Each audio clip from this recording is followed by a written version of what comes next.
Okay. Hi, my name is Miss Clifton. I teach 3rd grade at Collinsville Elementary. The story I'm going to read today is the true story of the 3 little pigs.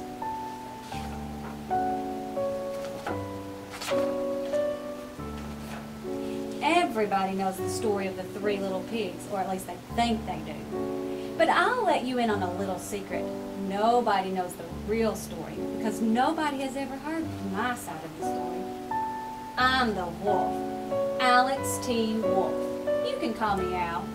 I don't know how this whole big bad wolf thing got started, but it's all wrong. Maybe it's because of our diet. Hey, it's not my fault wolves eat cute little animals like bunnies and sheep and pigs. That's just the way we are. If cheeseburgers were cute, folks would probably think you were big and bad too. But like I was saying, the whole big bad wolf thing is all wrong. The real story is about a sneeze and a cup of sugar.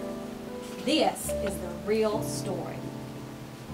Way back in Once Upon a Time, I was making a birthday cake for my dear old granny. I had a terrible sneezing cold. I ran out of sugar.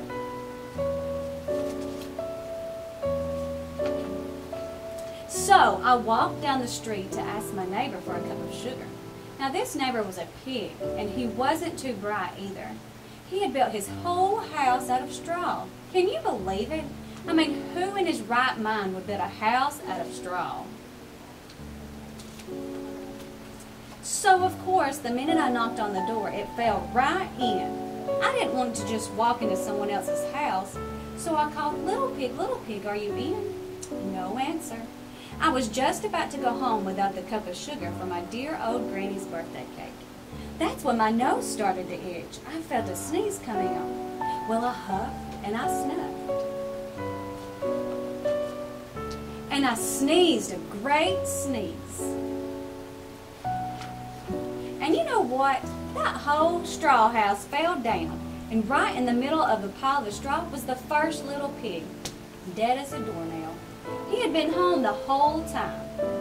It seemed like a shame to leave a perfectly good ham dinner lying there in the straw, so I ate it up.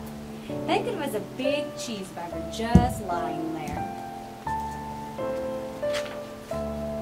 I was feeling a little better, but I still didn't have my cup of sugar. So I went to the next door neighbor's house. This neighbor was the first little pig's brother. He was a little smarter, but not much. He had built his house of sticks. I rang on the bell on the stick house and nobody answered. I called, Mr.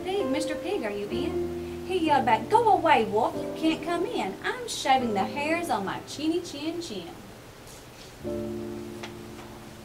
I had just grabbed the doorknob when I felt another sneeze coming on.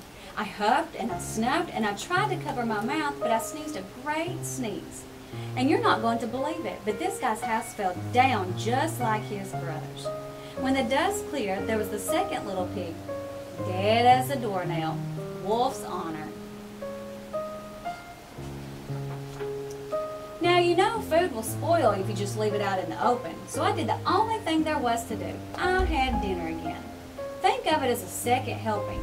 I was getting awfully full, but my cold was feeling a little better, and I still didn't have that cup of sugar for my dear old granny's birthday cake. So I went to the next house. This guy was the first and second little pig's brother. He must have been the brains of the family. He had built his house of bricks. I knocked on the brick house. No answer. I called, Mr. Pig, are you in? And do you know what the rude little porker answered? Get out of here, Wolf. Don't bother me again. Talk about impolite. He probably had a whole sack full of sugar, and he wouldn't give me even one little cup from my dear sweet old granny's birthday cake. What a pig. I was just about to go home and maybe make a nice birthday card instead of a cake when I felt my cold coming on.